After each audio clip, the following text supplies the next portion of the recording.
नित्य सत्यमित हरिपाठ ज्यासी काही काळ त्यासी न पाहे दृष्टी रामकृष्ण उच्चार अनंतराशी तप पापाचे कळप पळती पुढे हरी हरी हरी हा मंत्र शिवाचा म्हणती देवाचा तया मोक्ष ज्ञानदेवा पाठ नारायण नाम पाविजे उत्तम निजस्थान हरिमुखे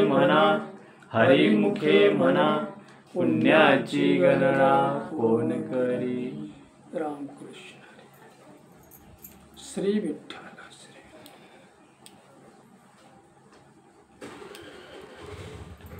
हरी हरी हरी मंत्र हा शिवाचा म्हणती जेवाच्या तया मोक्ष. श्री सद्गुरु माऊली ज्ञानदेवांच्या पवित्र चरणाला मनोभावाने वंदन करू. तुम्हा सर्व श्रोते सज्जनांच्या पवित्र चरणाला मनोभावाने वंदन करू. सेवेला पण आरंभ करूया. हरी हरी हरी मंत्र हा शिवाचा म्हणती देवाच्या तया. मौली आपल्याला इथं जीवनाचं एक जीवन दर्शन घडवतात. रामकृष्ण हरे रामकृष्ण. शिवशंकर भगवंताने हरिनामाचा मंत्राचा जो जप केला, शिवशंकर भगवंताने भगवंताच्या नामाचा जो उच्चार केला, जो जप केला, तो जप कुणीही जरी केला तरी त्याला मोक्षाचीच प्राप्ती होते. रामकृष्ण हरे राम. पुन्हा माऊली समजावून सांगतात आपल्याला की मोक्ष म्हणजे तरी काय. मोक्ष म्हणजे काय?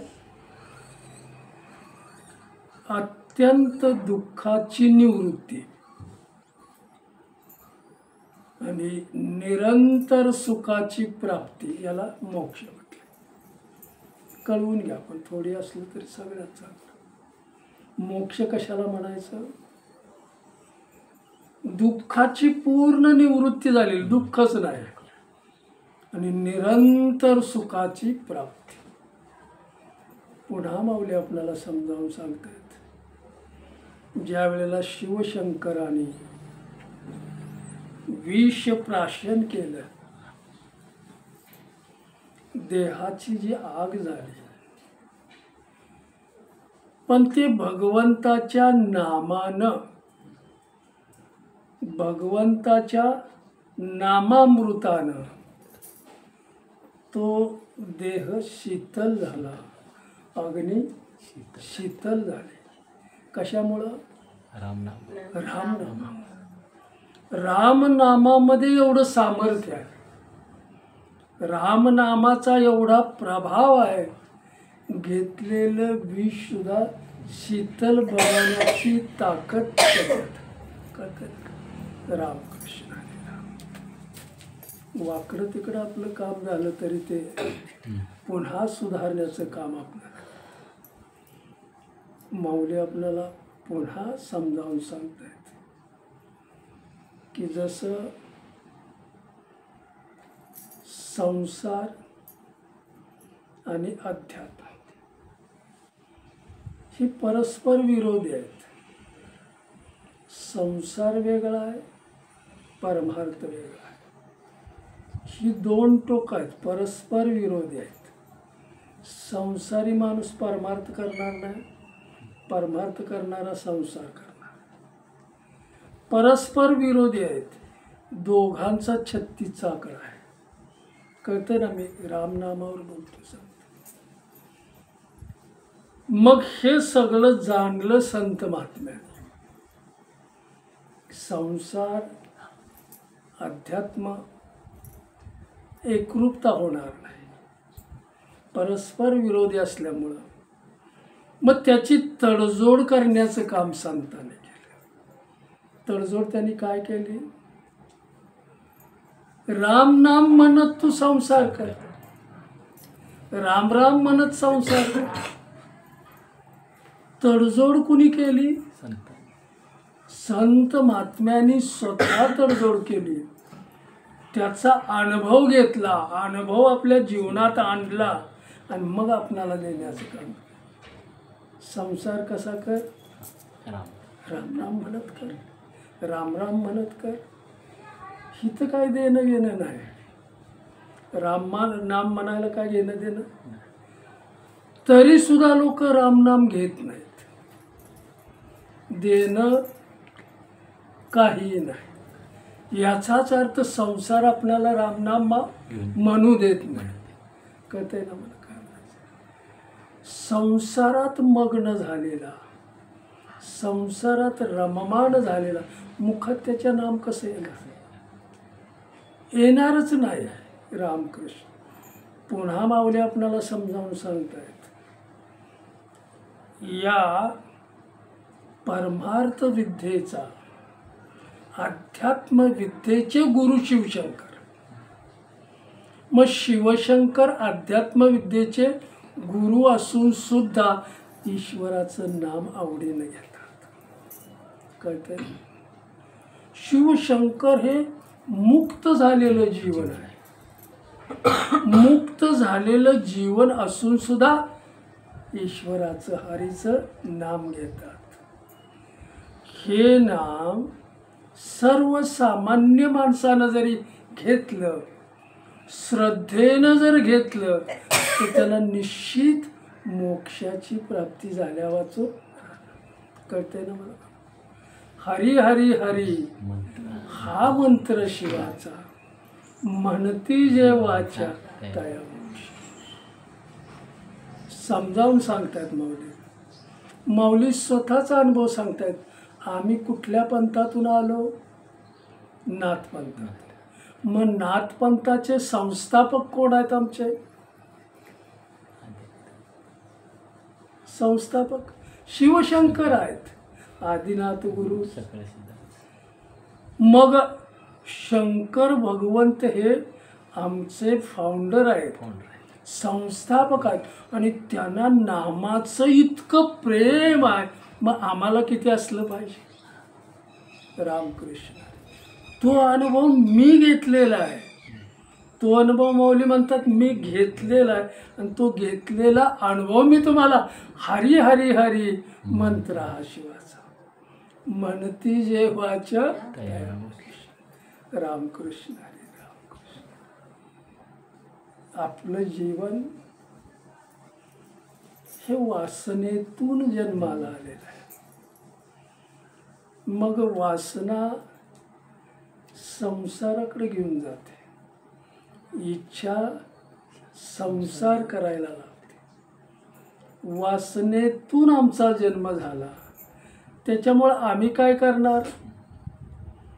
त्याला धरूनच आमचं जीवन जगतो. रामकृष्ण. हे धरून जीवन जगत असताना त्याच्यातच आम्ही अडकलो जातो. रामकृष्ण. मग ही वासना शुद्ध करण्यासाठी मला काय केलं पाहिजे? ही वासना पवित्र करण्यासाठी मला काय केलं पाहिजे? आणि ही वासना ज्याची पवित्र झाली, ज्याची शुद्ध झाली, त्याला समाधानाची प्राप्ती झाली, त्याला अखंड सुखाची प्राप्ती झाली. कुणाला? ज्याची वासना शुद्ध झाली त्याला. कळतंय ना? रामकृष्ण हरी राम. मग आमची वासना कशानं शुद्ध होईल? आमची वासना कशानं इच्छा शुद्ध होईल? तर ईश्वराच्या नामानं. नाम पवित्र आहे आणि घेणाराला सुद्धा ते पवित्र करतं. कळतंय ना? रामकृष्ण. नाम का घ्यायचं? मला पवित्र व्हायचं आहे.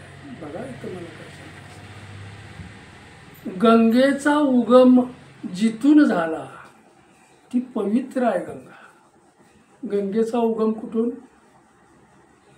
महाविष्णूच्या चरणात, शंकराच्या जटेत शुद्ध गंगा झालेली आहे. पवित्र गंगेचा उगम आहे. आणि गंगा जसजशी पुढं जाईल तशी तशी ती मळकट होऊ लागते. काय म्हणतात त्याला? वाहत गडूळ होत जाते. रामकृष्ण एवढा प्रवाह त्याला गडूळ होत नाही. पण माऊलींनी उदाहरण दिलंय की जसं गंगा ही पवित्र स्थानातून उगम झालाय, तसं माझा जन्म सुद्धा वासनेतून जरी झाला असला तरी मी ज्या अवस्थेत जन्म घेतो त्या अवस्थेत आनंदी रूपच असतो. भगवंत स्वरूपच असतो आम्ही. जन्म भगवंत, कारण मन कसं असतं एकदम कोरं, भगवंताचीच पाठी असते. काही घेणं देणं नाही संसाराशी, कशाशीच काही घेणं देणं नाही. बालकाकडे आपण का बघतो एकदम पवित्र भाव, ते पवित्र आहे, ते शुद्ध आहे. पण गंगेसारखी जशी पुढं पुढं हे बालक जसं संसारात वाढत जातं, चांगल्या वाईट संस्काराने, चांगल्या वाईट वासनेनं ते अडकलं जातं. रामकृष्ण मोठं होत जाईल तसं, बरोबर. पवित्रता आहे लहान असं, ती पवित्रता त्याची राहते का? का राहत नाही त्याची पवित्रता? जगाचं आकर्षण आहे त्याला. आणि जगाचं आकर्षण त्याची काय म्हणतात, बुद्धी याच्याकडे जाते. रामकृष्ण जगाचं आकर्षण लागल्यामुळं ते जगामध्ये रममाण व्हायला जातं, संसारामध्ये रममाण व्हायला जातं. आणि मग माऊली आपल्याला समजावून सांगतायत, मोठं झालेलं जे आपण जीवन आहे ते आज आम्ही जे भोगतोय ना, ते केलेल्या कर्माचं जीवन आहे. आजचं आमचं जीवन केलेलं कर्म आहे. केलेलं कर्म आज आम्ही भोगतोय. आणि आज आम्ही जे करतोय ते पुढच्या जन्माची तयारी आहे. कळतंय ना? आज आम्ही काय करतोय? प्रारब्ध आपण वाढवतोय का कमी करतोय? प्रारब्ध आपण बनवतोय का? मला काय सांगा. आज आम्ही जे करतोय ती पुढच्या जन्माची तयारी आहे आमची. मग आम्ही काय करतोय तर संसार करतोय. मग संसार तुम्हाला कुठं नेणार? हीनतेकडं, दीनतेकडं घेऊन गेल्याशिवाय तो राहणार. मग कुठला जन्म मिळणार तुम्हाला? मनुष्य जन्म नाही ईश्वर देणार. एकदा देऊन बघितलाय तुम्ही, संसारातच उतरा. आणि मग हे जीवन गेलं की तुम्ही पुढच्या जीवनाची मग मी आज काय केलं पाहिजे? अहो, पुढचा जन्म मी चुकवलाच पाहिजे. पुढचा जन्म मला येताच कामाचा नाही. मग पुढचा जन्म मला नकोच आहे, मला मुक्तच व्हायचं आहे. तर आज मी करतोय ती चूक नाही केली पाहिजे. कळतंय? आज मी काय करतोय चूक, कळलं कसं नाही? पुढचा मला जन्मच नको, मला ईश्वर स्वरूपातच. मग मी आज तसं करतोय का? आज तसं मी करतोय का? ही पुढच्या जन्माची माझी तयारी आहे. आत्ता जगतोय ते मागचं भोगणं आहे आणि करतोय ते उद्याची तयारी आहे माझी. मग उद्याची तयारी मी काय केली पाहिजे? रामकृष्ण हरी राम. मुक्त होण्याकडे मी गेले पाहिजे. मग माणूस मुक्त कधी होईल? तर पवित्र नाम त्याच्या मुखात आलं तर, पवित्र नाम तो घेऊ लागला तर त्याचं जीवन पवित्र होईल, त्याची वासना पवित्र होईल. आणि वासना पवित्र झाली, शुद्ध झाली की सुखाची प्राप्ती झाली, आनंदाची प्राप्ती झाली. म्हणून माऊली आपणाला अगदी आग्रहानं सांगतात, जरा ऐका मला काय सांगायचं. हा ईश्वरानं जो संसार बनवलाय, ह्या संसारातील झाडाचं पान सुद्धा ईश्वराच्या सत्तेशिवाय हालू शकत नाही. काय म्हणायचं ईश्वराला? माझ्या सत्तेशिवाय झाडाचं पान सुद्धा हालू शकत नाही, हे जग सुद्धा चालू शकत नाही. मग तू कुणाच्या जीवावर जगतोयस? कुणाच्या सत्तेनं तू जगतोयस? कळलं का? ह्याच्यातलं मर्म आहे फार. कुणाच्या सत्तेनं? मग याचं ज्ञान मला झालं पाहिजे. मी कुणाच्या सत्तेनं जगतोय, मी कुणाच्या आधारानं जगतोय, हा जर मला ज्ञान झालं आणि तेच ज्ञान मी जर जपलं तर उद्याचं मी चुकवल्याशिवाय राहणार नाही. आजची माझी तयारी आहे. रामकृष्ण. कळतंय ना? बघा किती लोक असं याला म्हणाले काय, फक्त आपण जे सत्संगात मला मिळतंय ते माझ्या आचरणात उतरलं पाहिजे. आचरणात जर उतरलं नाही तर, म्हणून पवित्र झालेलं मन, पवित्र झालेली वासना नाम पवित्र करतं. मग नाम मला कुठं मिळेल तर सत्संगात. मग सत्संगात मी गेलं पाहिजे.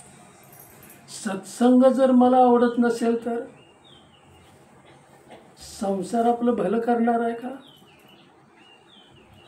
कधीच करणार नाही. पण माणूस का करतो? त्याच्यात का अडकतो? तो वासने तितका का तो रुतलाय? ज्ञान नाही. मग अज्ञानी माणूस काय करतो?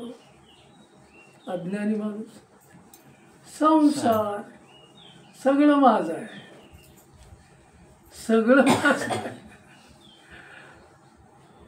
खरं हे डोक्यात बसलं पाहिजे. राम, माझं इथं काय आहे? काहीच नाही माझं, तरी मी माझं म्हणतोय. मग अज्ञान का ज्ञान? रामकृष्ण.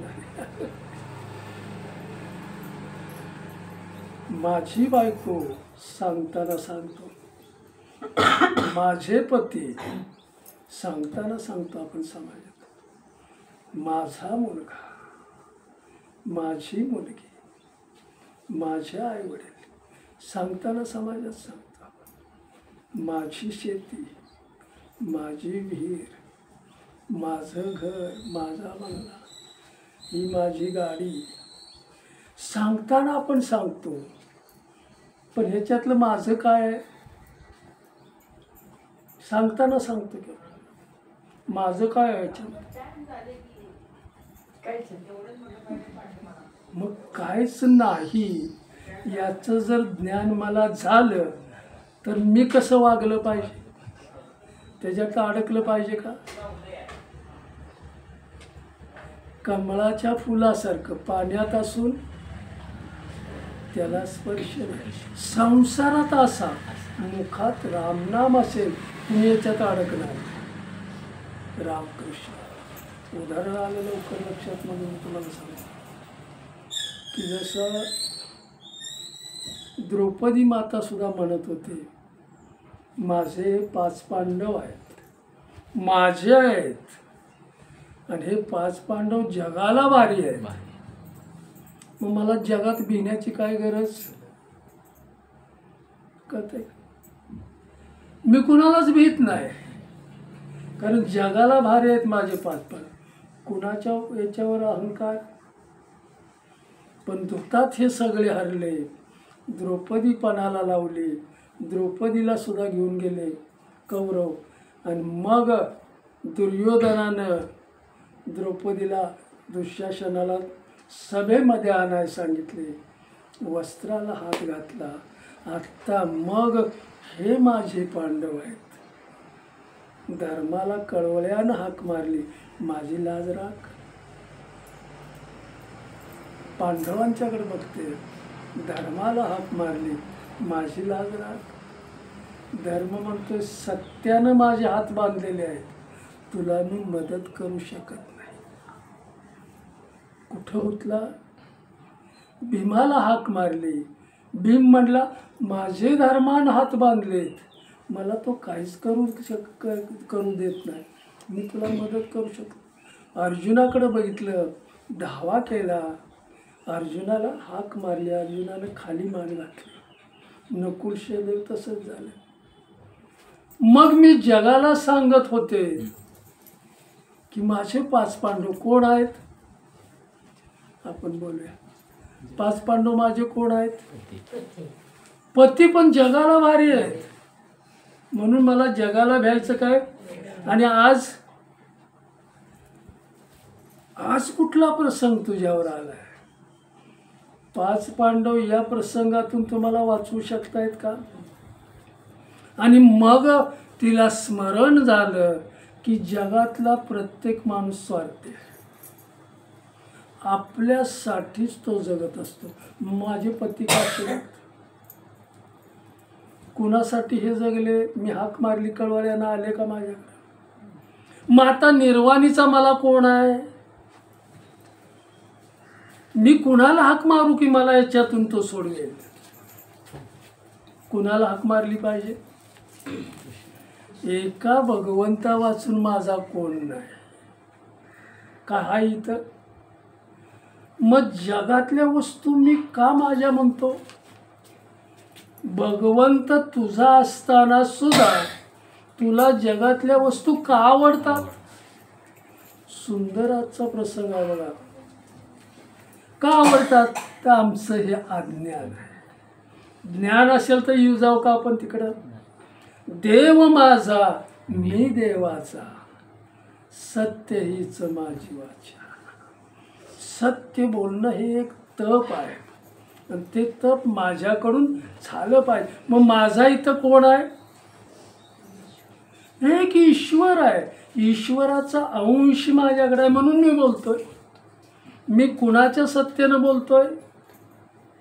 ईश्वराच्या सत्तेनं बोलतोय. मी कुणाच्या सत्तेनं चालतोय? ईश्वराच्या मी काम कुणाच्या सत्तेनं करतोय?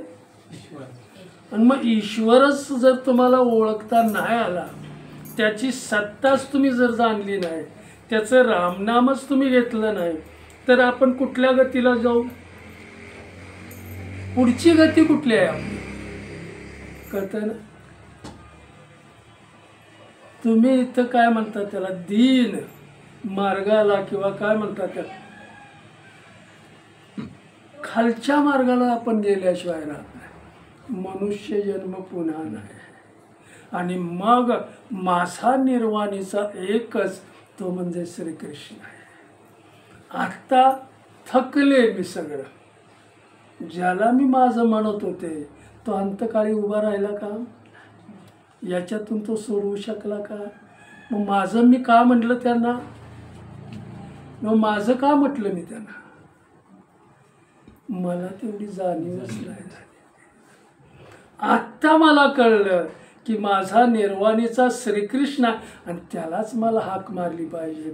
आणि कृष्ण मग धावून आला आणि त्या संकटातून त्यांची काय म्हणतात मदत केली, आणि संकटातून वाचवण्याचं काम केलं, लज्जेचं रक्षण करण्याचं काम केलं. मग या जगामध्ये मला सांभाळणारा कोण आहे? मला बोलवणारा कोण आहे? मला चालवणारा कोण आहे? त्याच्या या सुंदर जगात मला रमवणारा किंवा ठेवणारा कोण आहे? मला जिवंतपणा कुणी दिलेला आहे? हे माणसासनी कळत नाही. मी कुणाच्या सत्तेनं जिवंत आहे? कुणाच्या सत्तेनं जिवंत मी कुणाच्या सत्तेनं आहे? कोणीतरी बोला. त्याचा अंश आहे म्हणून याच्यात, नाही ते याला काही किंमत नाही. काय याला किंमत आहे? मग माणूस मोठेपणात का जगतो? गेल्यावरचा विषय आपला. मोठेपणात का जगतो माणूस? मी मोठा आहे, मी मोठा आहे. अहंकारच गेला पाहिजे, आणि अहंकार घालवण्यासाठीच सत्संग मिळाला पाहिजे. सत्संगाशिवाय अहंकार जाणार नाही, मुखात ईश्वराचं नाम येणार नाही, त्याचं आपल्याला स्मरण होणार नाही. म्हणून नित्य स्मरण होण्यासाठी नित्य सत्संग पाहिजे. रामकृष्ण वर्षातून एकदा दोनदा मिळून सत्संग काहीही उपयोग नाही, काहीही उपयोग नाही. रामकृष्ण आत्तापर्यंत आपण केले की बरोबर, काय त्याच्यातून प्राप्त झालं आपल्याला? काहीच प्राप्त नाही. रामकृष्ण आहे. शिव शंकर विष प्याले. कसे विष प्याले समजावून सांगतो. ज्या वेळेला समुद्र मंथन केलं, देवानी, राक्षसानी, दानव आणि देव, एका बाजूला देव एका बाजूला राक्षस, मंथन केलं आणि त्याच्यातून रत्न बाहेर निघाले, अमृत बाहेर आलं. काय म्हणतात ते, गाय, कपिला गाय काय म्हणतात ते, त्याच्यातून निर्माण होत गेली. विष सुद्धा त्याच्यातूनच बाहेर आलं. मग हे विष बाहेर आल्यावर कोणी घ्यायचं? हे सुद्धा रत्न मंथनातूनच बाहेर आलंय. मग ह्याचा स्वीकार कुणीतरी केलाच पाहिजे. सगळे देव हजर होते म्हटले आम्ही नाही घेणार. राक्षसांना देव केलं तर आम्ही नाही घेणार. मग भगवंताला कोण पडलं हे कुणीतरी घेतलं पाहिजे. मग महाविष्णूने देवांना जवळ बोलवलं आणि मग त्यांना समजावून सांगितलं, शिवशंकर ध्यानस्थ बसलेत, तिथं तुम्ही जा आणि हे त्यांना द्या, मी दिलंय म्हणून सांगा. रामकृष्ण हरे रामकृष्ण. आज मी तयारी कुठली करतो हे फार महत्वाचं आहे. रामकृष्ण. पुढच्या जन्माची माझ्या ही तयारी आहे, बरोबर? पुढच्या जन्माची मी तयारी करतो. मग कोणतं कर्म मी केलं पाहिजे? आत्ता मी कोणतं कर्म केलं पाहिजे? मगाशी मी सांगितलं, आज मी जीवन जगतोय ते मी भोगतोय, गेलं कर्म. पण मी आज जे कर्म करतोय ती पुढच्या जन्माची तयारी करतोय. मग कोणतं कर्म मी करतोय? रामकृष्ण. कळलं ना? मग कोणतं कर्म मी केलं पाहिजे, कोणतं नाही केलं, याच्यासाठी भगवंताने बुद्धी दिलेली आहे. मनुष्याला दिलेली जी बुद्धी आहे ना, ती बुद्धी चांगलं आणि वाईट कळते, इतर योनीमध्ये कळत नाही. जनावराच्या, पशुच्या चांगलं वाईट त्याला. पण भगवंताची ही कृपा आहे, मनुष्य जन्मात आल्यावर नरदेहात आलेल्या जीवाला जी त्यांनी बुद्धी दिलेली आहे त्या बुद्धीला चांगलं आणि वाईट कळतं. मग चांगलं आणि वाईट आम्ही या सर्वश्रेष्ठ देहात येऊन जर आम्हाला कळत नसेल तर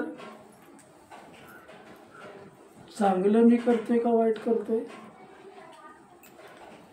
आपण चांगलं करतोय का वाईट करतोय?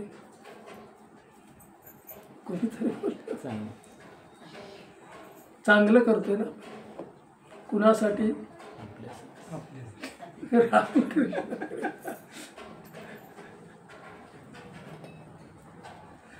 विषय रामकृष्ण. विष बाहेर आहे.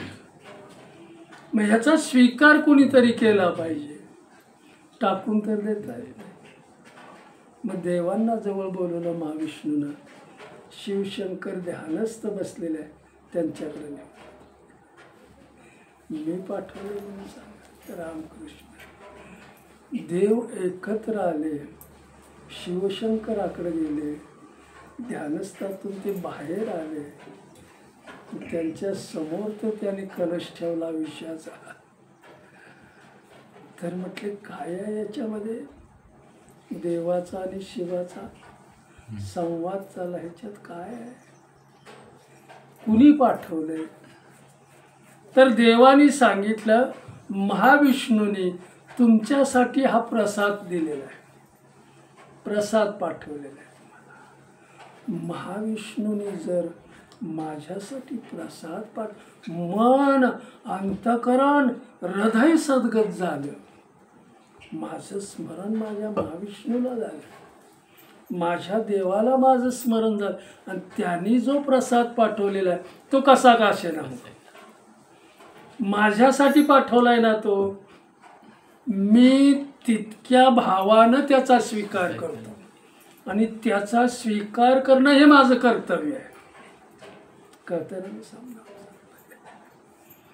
तेवढ्या भावानं सद्गत झाले, आणि त्याचा त्यांनी स्वीकार केला, आणि स्वीकार केल्यावर त्यांनी अगोदरच कंठामध्ये नामामृत ठेवलेलं होतं, हृदयात नामामृत ठेवलेलं होतं, मनात नामामृत ठेवलेलं होतं. मग हे विष ज्या वेळेला त्या नामात मिसळलं गेलं, अंगाचा दाह करत गेलं, पण नामात अमृतामध्ये ज्या वेळेला विष मिळालं त्यावेळेला ते शीतल झालं, विषच निघून झालं, त्याचा अमृत बनलं, शीतल त्याला बनवून टाकलं. मग ईश्वराचं नाम हरी हरी हरी हा मंत्र शिवाचा, म्हणती जेवाच्या. जरा मी काय सांगते, सावध होऊन ऐका बघा, डोळ्यावरची तार गेली पाहिजे. मी सांगतो जाग होणं, 1 तास करूया, अर्धा तास करूया, पण जाग असणं फार गरजेचं आहे. जाग होऊन जर तुम्ही काय म्हणतात हा एकरूपता जर तुमची झाली या शब्दाची तुमची, तर निश्चितपणे संत मार्ग आपल्याला सापडल्याशिवाय राहणार. मी सुद्धा तिथपर्यंत का पोचू शकत नाही, पोचण्याची श्रद्धा माझ्याकडे असली पाहिजे, ते ज्ञान मी घेतलं पाहिजे. मला काय म्हणायचं, आणि म्हणून माऊली आपल्याला इथं समजावून सांगतायत, जो ईश्वराचं नाम घेतो, नाम घेतल्यानंतर त्याचं अंतकरण पवित्र होतं, मन पवित्र होतं, बुद्धी पवित्र होते, आणि मग संत काय म्हणतात ते त्याला कळतं, आणि कळलं की तो त्या मार्गावर येतो. मार्गावर ज्या वेळेला तो चालू लागतो त्यावेळेला चालत असताना त्याचा भाव जर शुद्ध असेल, त्याची श्रद्धा जर या मार्गामध्ये चालण्याची असेल, तर पुढची वाट सुद्धा भगवंत त्याच्या हाताला धरून दाखवल्याशिवाय सुलभ करतो. रामकृष्ण तेवढ्या श्रद्धेनं त्याची तळमळ मला लागली पाहिजे, त्याचा भाव तसा झाला पाहिजे, मला त्याच्यामध्ये उत्साह वाटला पाहिजे.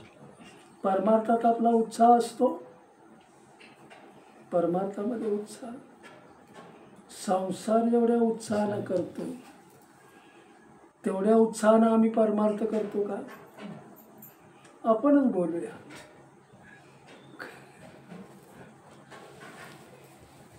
तेवढा उत्साह आमच्याकडे, मग का उत्साह नाही? मग पुढची गती कशी आहे आपली आपण ठरवायचं, योग्य आहे की अयोग्य आहे. रामकृष्ण पुढे जा, स्वीकार केला, सद्गत झाले, काही असू द्या. केवढी श्रद्धा आहे, केवढी भक्ती आहे, केवढा विश्वास आहे. संतांची पायी हा माझा विश्वास, सर्व भावे दास झालो त्याचा. पुन्हा मी तुम्हाला समजावून सांगतो, थोडक्यात मर्म आपण घेऊन पुढे जायचं आहे. सत्तावान जे लोक आहेत ती सुखी आहेत, बरोबर. सत्तेत जे आहेत, मंत्री आहेत जे ते सुखी आहेत, हे बरोबर. श्रीमंत लोक आहेत ती सुखी आहेत, हे बरोबर. समजावून सांग नाही ना. सत्तेची वस्ती ज्याच्याकडे आहे ती सुखी आहेत, धनवान आहेत ती सुखी आहेत, जमीनदार आहेत ती सुखी आहेत. हा आमचा भ्रम आहे. आम्हाला सुखी ती दिसतात पण सुखी ती नसतात. कळतंय का मला? फार श्रीमंत माणूस सुखी. हे प्रपंचाचं बाळसं त्यांच्या अंगावर आलेलं आहे. हे संसाराचं बाळसं त्यांच्या अंगावर आलेलं आहे. आणि ह्या संसाराचं बाळसं नाहीसं होणार ही त्यांच्या अंगावर आलेली सूज आहे. माऊली काय म्हण, हे संसारातलं बाळसं म्हणजे बाळसं नाही, त्यांच्या अंगावर आलेली ही सूज आहे. मग ही सूज काय करते? त्यांना घातक ठरल्याशिवाय ही सूज ओसरायचं काम नाम करतं. याच्यातून बाहेर पाडण्याचं काम नाम करतं. म्हणून ज्याच्याकडं श्रीमंती आहे, ज्याच्याकडं जो धनवान आहे, जो सत्तावान आहे, आणि त्याच्याकडं जर ईश्वराचं नाम नसेल, ईश्वराचं त्याचं जर ध्यान नसेल, ईश्वर नामाचा त्यानं जर आधार घेतला नसेल, तर हे सगळं कुचकामी आहे. संतांचा शब्द आहे. हे सगळं कसं आहे? कुचकामी आहे. काहीही त्याच्यातून त्याला निष्पन्न होणार नाही. हे त्याला हानी पोचवल्याशिवाय या अंगावरची सूज काय करते? हे बाळसं खरं आहे का? प्रापंचिकाला दिसतं ते, पण हे भ्रम आहे त्याचा. त्या शरीराला त्याला ते हानी केल्याशिवाय. आणि म्हणून आपल्याला माऊली जागे करतात की आता मी जे करतोय, मी ज्याची साठवण करतोय, मी आत्ता जे साठवत चाललेलो आहे, जे काय मी भरत जे चाललेलो आहे, ती उद्याची माझी तयारी. मग काय भरत चाललोय ते आपलं आपण ओळख, आपले आपण करा सोडवा. मग याच्यातून मला मुक्त कसं होता येईल? हरी हरी हरी मंत्र हा शिवाचा. तो येतोय का आपल्या तोंडामध्ये? हा मंत्र येतोय, त्याचा जप करा, तो तुम्ही ध्यानात घ्या. तो मंत्र जर तुम्ही जपला तर शिवशंकर सुद्धा म्हणतात, माऊली सुद्धा म्हणतात, त्याने आपला उद्धार करून घेतला. त्या योग्यतेला तुम्ही पोचल्याशिवाय. पण तेवढी श्रद्धा आमची पाहिजे, तेवढी निष्ठा आमची पाहिजे. निष्ठावंत भाव भक्ताचा. निष्ठावंत भाव नसेल तर. म्हणून मी गेल्या आम्ही प्रवचनात येतो, कीर्तनात आम्ही जातो, रामनामात आम्ही मग्न होतो, पण आम्ही आमचा मोठेपणा घेऊन जातो आणि संतांना ओळखत नाही. मोठेपणामुळं संतांना नावं ठेवण्याची काम करतो. मग खाली कोण येतं? कोण खाली येतं? का नावं ठेवली त्यानं? नाम त्याला कळलं, ईश्वर त्याला कळला. मी मोठा हे म्हणजे त्याच्याकडे किती अज्ञान आहे. रामकृष्ण आलं लक्षात. म्हणून मी तुम्हाला सांगतो, खरोखर भगवंत ज्याचा पाठीराखा झालाय ना, त्याला तो सतत सांभाळण्याचं काम, सतत त्याच्या मागं पुढा उभा. पण तो नामात मग्न असला पाहिजे. एक महात्मा नामात मग्न झालेला आहे. भुकेचं तहानेचं त्याला काही पडलेलंच नव्हतं. अंगावर वस्त्रच नाही, फक्त लंगोटी आहे, पण ईश्वराच्या नामामध्ये, ईश्वराच्या ध्यानात अखंड चाललेला आहे. नाचत नाचत तो ईश्वराचं काय म्हणतात नाम घेत घेत घेत एक टपरी होती, त्या टपरीच्या जवळ आला. कसली टपरी? चहाची. त्या टपरीवाल्यानं दूध गरम करण्यासाठी टपरीवर ठेवले आणि त्या महात्म्याचं लक्ष त्या दुधाकडे गेलं. काय म्हणतो मी? लक्ष द्या बरं का. आपली बुद्धी आपण चालवत नाही, चालवणारा तो आहे. मला सत्संगात आणायचं का नाही तो ठरवतो काय मला म्हणायचं. पण नेमकं मी या क्षणाला काय करतो हे आपल्या हातात आहे. रामकृष्ण कसं राहायचं हे आपल्या हातात, कुठं जायचं आपल्याच. मग बुद्धी तुम्हाला तसं काय म्हणतात पाठवते. संत महात्मा आलेला आहे, त्याला भूक लागलेली आहे, नामस्मरण करतोय, दुधाकडे लक्ष गेलं, भूक लागलेली आहे, माझ्याकडे तर खिसाच नाही, देणारा मला कोण आहे? त्याची काळजी भगवंताला लागली. भगवंत त्याच्या मनात गेलेले आहेत, त्याच्या बुद्धीत गेलेले आहेत, आणि बुद्धीला त्यांनी सांगितलं त्याला 1 कप किंवा 1 ग्लास दूध नेऊन दे. कोणी सांगितलं? भगवंतानी सांगितलं. त्याच्या मनात गेले, बुद्धीत गेले, आणि त्याची बुद्धी, तो बसलाय समोर, त्याला 1 ग्लास दूध दे. पैसे मागायचे, कुणी बुद्धी चालवली, आणि तो पटकन जागा झाला. न समोरनं महात्मा बसलेला आहे, 1 ग्लास त्यानं भरलं आणि त्याच्याकडे घेऊन दिलं. पिऊन तो काय म्हणतात भूक त्याची शांत झाली, आणि पुन्हा ईश्वर नामामध्ये दंग झाला. रिमझिम पाऊस पडतोय असा, रिमझिम. नुकतंच लग्न झालेली नवरा आणि नवरी त्या रस्त्यानं चाललेले आहेत. हा महात्मा सुद्धा त्या रस्त्यानं चाललेला आहे. एक लहानसं डुबक काय म्हणतात पाणी, डबकं, त्याच्यात त्याचा पाय पडला महात्म्याचा.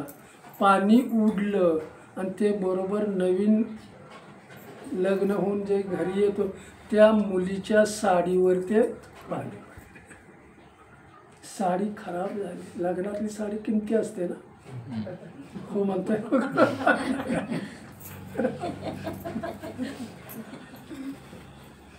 आपणच घेतलेली असते, त्याची किंमत माहिती असते. रामकृष्ण. मालकानं बघितलं, नुसतंच लग्न, एवढ्याची साडी माझी खराब केली.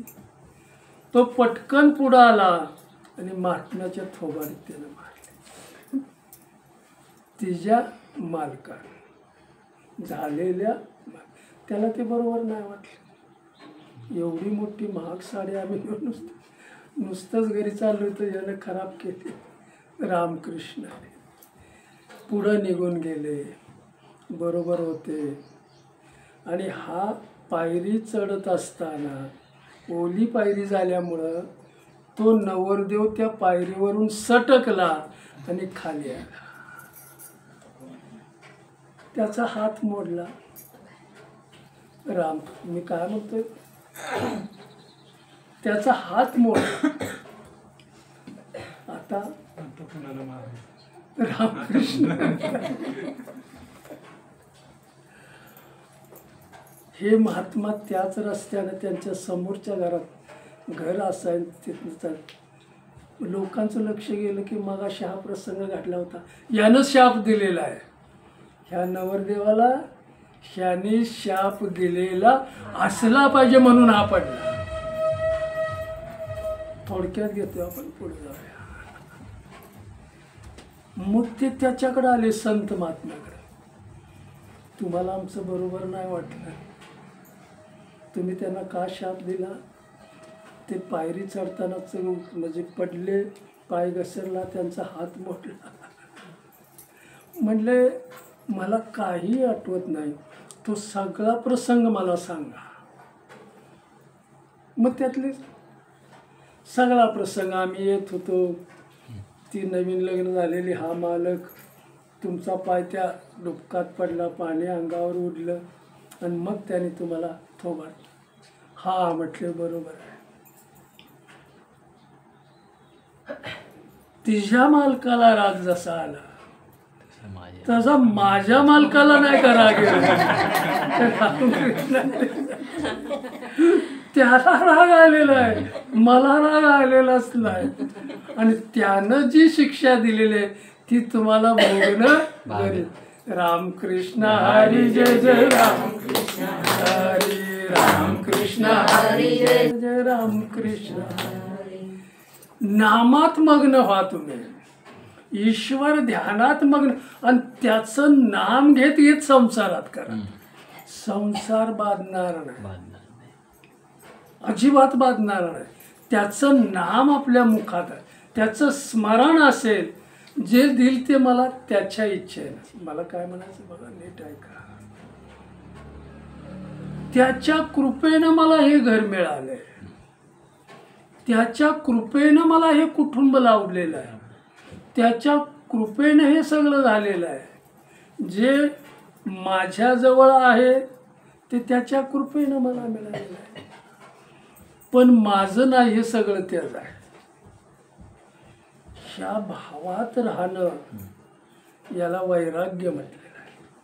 ह्या जगातलं माझं काही नाही, हे सगळं भगवंताचं आहे, त्याला वैराग्य म्हटलेलं आहे. हे ज्याला कळलं तो वैराग्यवान झाल्याशिवाय राहत नाही. मला काय पुढं सांगायचं आहे, हे कुणी मला दिलेलं आहे, सगळं भगवंतानं दिलेलं आहे.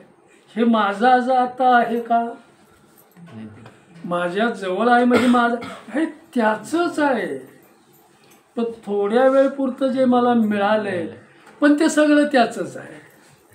हा भाव ज्यानं धरला, हे ज्ञान ज्याला कळलं, आणि या ज्ञानात जो जगला, या भावात जो वागला, तो खरा वैरागी. त्याला बैरागी म्हणतो आपण. वैराग्य कशाला म्हणायचं, ह्या संसारातलं माझं काही नाही. मग माझं काय आहे, माझं काय, देव माझा मी देवाचा, सत्य हीच माझी वाची. हे मला कधी कळणार बघा. म्हणून संसारी माणसं कोट्यावधी आहेत, आणि त्याच्यातून एखादा भक्त, कोट्यावधी माणसात एखादा भक्त निर्माण, त्यालाच खरं ज्ञान होतं, त्याचीच खरी निष्ठा असते, आणि मग भगवंताला सोडून तो बाजूला जात नाही. माझं जीवन तो चालवणार आहे. मगाशी मी सांगितलं, झाडाचं पान सुद्धा त्याच्या सत्तेशिवाय हलू शकत नाही. मग मी कुणाच्या सत्तेनं जगतोय, हेच आम्हाला ज्ञान नाही. आणि ज्ञान नसल्यामुळं आम्ही काय करतो, अज्ञानानं जे करतोय. 99% लोक अज्ञानी आहेत. रामकृष्ण हरी राम. 1% लोक ज्ञान मार्गावर आहेत, कळलेलं आहे की इथं माझं काही नाही. रामकृष्ण हरी राम. वैराग्य अंगी येणं म्हणजेच या जगातलं माझं काही नाही, हे भगवंताचं आहे. हा देह सुद्धा त्याने मला उसनवार दिलेला आहे.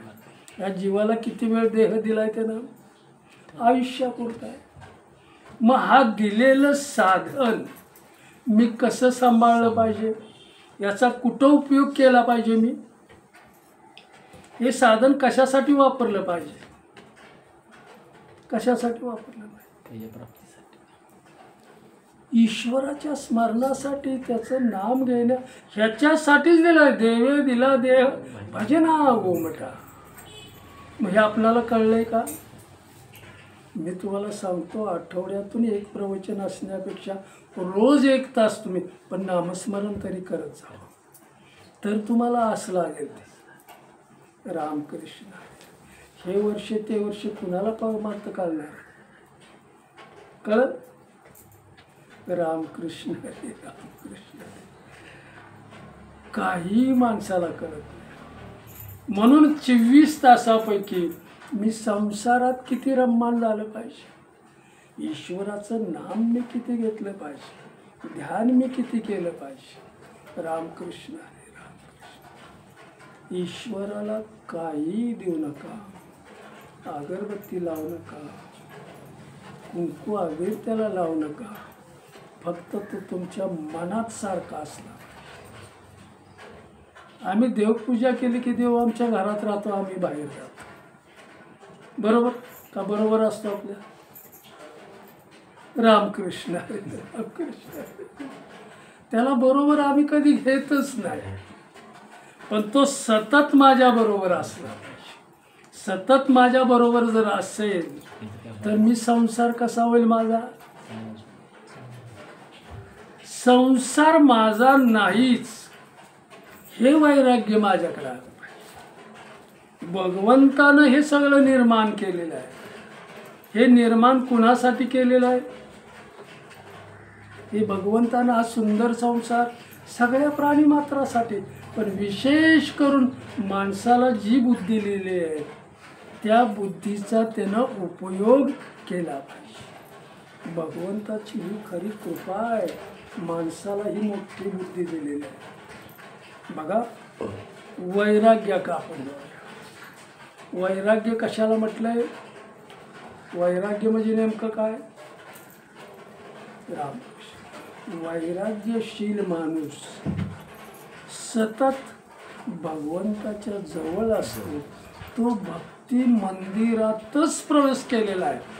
तो आणि भगवंत एकरूपच असतो.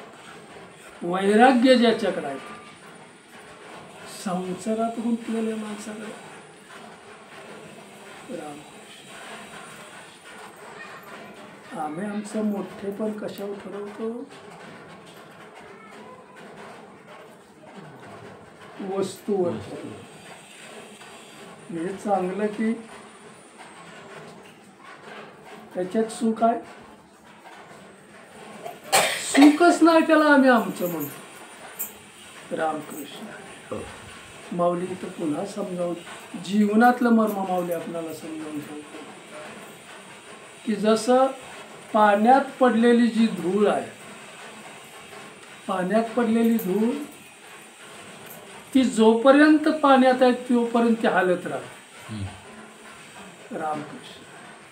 आधार तिला नाही मिळत, ती हालत राहते. एकदा तळाला बसली की मग शांत. रामकृष्ण. पाण्यात पडलेली धूळ काय उदाहरण आहेत बाबा. तसं आमचं मन ह्या संसारात जोपर्यंत कशाला चिकटलेलं, स्थिर आहे का संसार? मग अस्थिराला चिकटलेलं मन किंवा लागलेलं मन सुद्धा असं चलबिचलच असतं. जोपर्यंत ते भगवंताच्या नामाला, ध्यानाला पकडत नाही तोपर्यंत ते स्थिर होत नाही. कळतंय ना? रामकृष्ण. मग आम्ही केलेला संसार आम्हाला चलबिचल बनवतो. मन विचलित होतं, स्थिर होत नाही त्या पाण्यातल्या धुळीसारखं. आणि मग चलबिचल मन अस्थिर असतं. आणि अस्थिर मग ज्याचं मन आहे त्याला समाधान कधीच मिळत नाही. कळतंय का? समाधान कुणाला मिळेल? स्थिर झालेलं आहे त्याला. एक भगवंत माझा आहे आणि मी भगवंताचा आहे. ह्या जगात माझं काही नाही. हे वैराग्य माझ्याकडे आलं पाहिजे. आणि वैराग्याशिवाय परमार्थाकडे आम्ही जाऊ शकत नाही. मग गप्पा मारतो आम्ही. परमार्थातल्या या गप्पा आहेत. म्हणून विद्वान जरी असला तरी माऊली म्हणतात देव त्याला कळलेला बोलेल तू कोण, पण अनुभव रामकृष्ण हरी राम. अनुभव त्याला काही नसतो. रामकृष्ण. अनुभव आले अंगात ते या जगात येत. मग कुठला अनुभव आला संतांना? जग माझं नाही, जगातलं माझं. ह्या जगाला चालवणारा जो आहे, मला जो चालवणारा आहे, मला जो बुद्धी देणार आहे, मला जो शक्ती देणारा, तो कोण आहे? एक ईश्वर आहे. मग त्याचं मी ध्यान केलं पाहिजे का? नित्य स्मरण पाहिजे, सतत स्मरण पाहिजे. आणि सतत जर आपलं स्मरण झालं तर निश्चितपणे आपण इकडे वळल्याशिवाय राहत नाही. उद्या लक्षात आलं सांगतो तुम्हाला.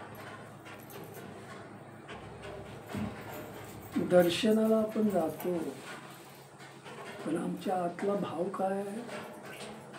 तुम्ही काय आणलं याच्याकडे ईश्वर बघत नाही.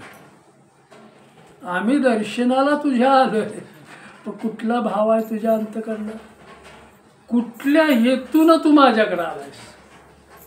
कुठल्या हेतूनं? माझा संसार चांगला व्हावा का दुसरं काय? दुसरं काय जिजी काय दुसरं ना? पांडुरंगाकडे आपण कशासाठी जायचं?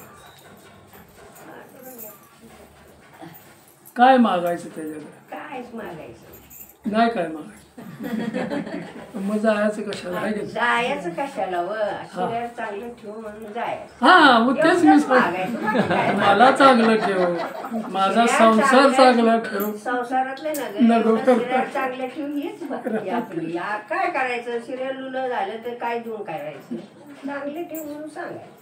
रामकृष्ण तुझ्या पण तेवढा चांगलं शरीर बस. काय ठेवतो का हेच चांगलं? संपत्ती लई चांगलं ठेवतो. ठेवतो. रामकृष्ण हा अनुभव आला तरी चांगला आहे. एवढंच सांगायचं. रामकृष्ण सगळा समाज भगवंताकडे जातो. मग याच्यातलं माझं कोण म्हणतो? भगवंत माझं कोण आहे? त्याचं कोण आहे? मग शिवशंकर म्हणतायत माझ्या रामेश्वरकडे येणारी जो लोक आहेत, शंकराकडे जी जाणारी लोक आहेत, गोदावरीमध्ये शुद्ध स्नान करायचं, कावड भरायची आणि त्याचं स्नान शिवशंकराला घालायचं. एवढी मोठी गर्दी कावड घेऊन असते मला स्नान घालण्यासाठी, पण हे माझे भक्त आहेत का? नाहीत का? रामकृष्ण शिवशंकर पार्वतीला म्हणतात आपण बघूया ह्यातला भक्त कोण आहे माझा. दोघांचं चाललेलं आहे. कुणाचं?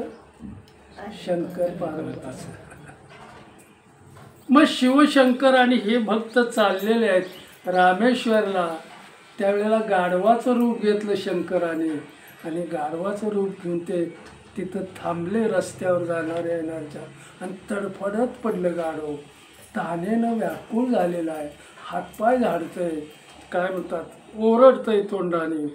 सगळे भाविक भक्त तिकडे चालले. कुठं? रामेश्वर.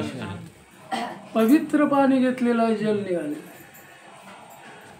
पार्वतीकडे त्यांनी बघितलं हे कोण आहे का माझं याच्यात? एकनाथ महाराजांचं त्या गाढवाकडे लक्ष गेलं.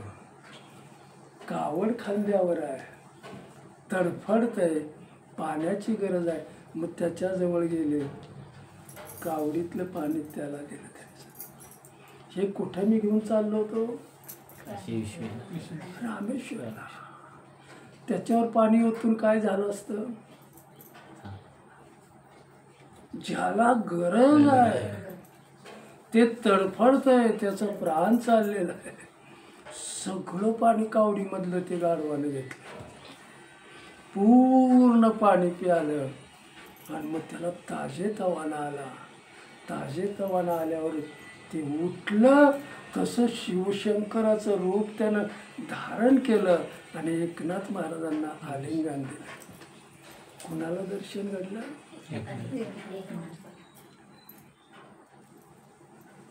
दर्शनाला आम्ही चाललोय की, पण आपणाला कळलं का पांडुरंग कुठं आहे?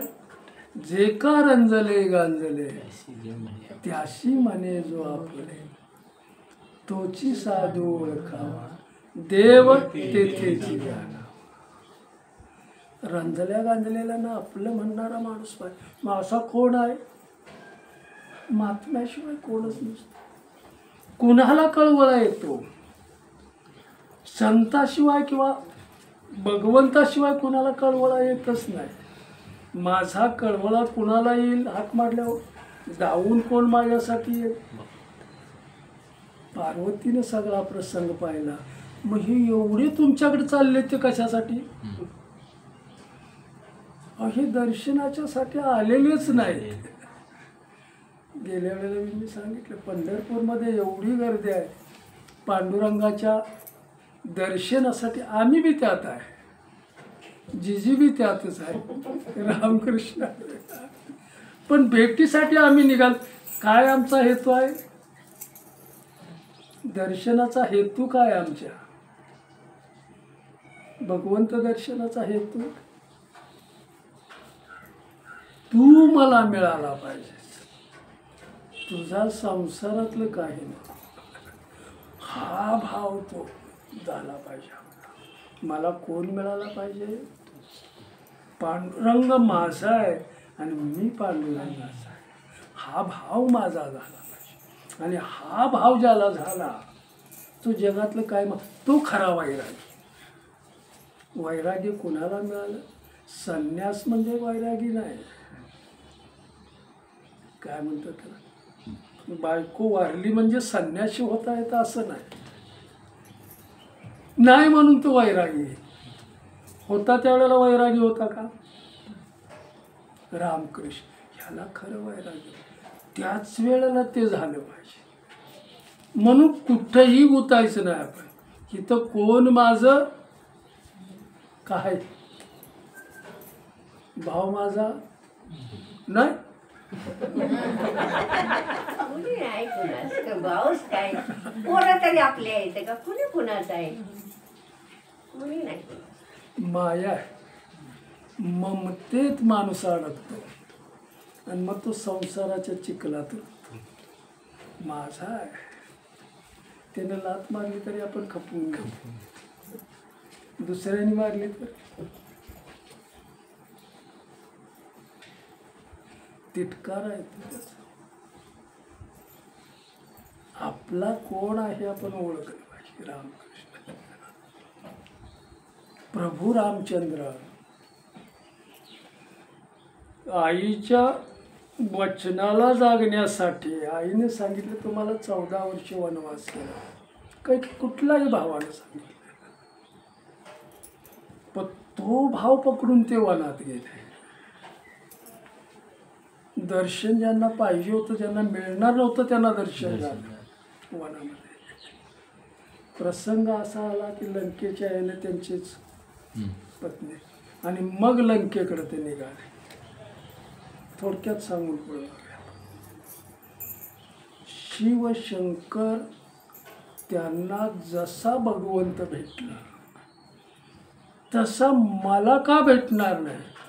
माऊलींना जसा भेटला, जसं ज्यांना दर्शन मिळालं, तुकाराम महाराजांना दर्शन मिळालं, संत महात्म्यांना त्यांनी दर्शन दिलं, मला तो अधिकार नाही का? आहे, पण त्या अधिकाराचा मी वापर करत नाही. अधिकार मला दिलेला आहे, पण तो आम्ही कुठं वापरतोय? संसारामध्ये. संसारामध्ये अधिकाराचं काय?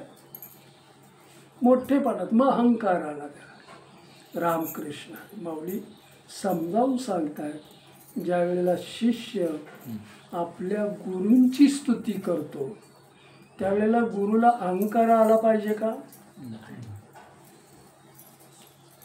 येतच नाही त्यांना. कारण शिष्य ज्या वेळेला स्तुती करतो त्यावेळेला त्या सद्गुरूंच्या बद्दल प्रेमानं बोलत असतो. अहंकार यायची काय तिथं गरजच नसते. राम पण संसारातल्या माणसाची जर स्तुती केली तर आपण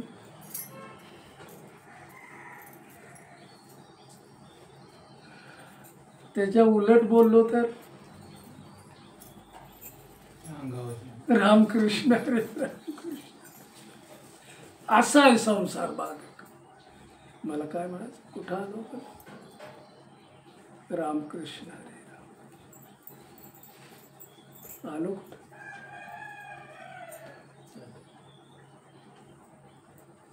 विठ्ठल विठ्ठल.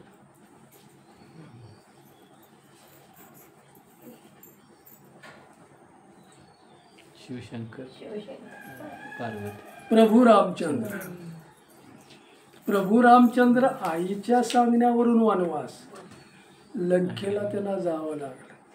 लंकेला कुणाचं राज्य होतं?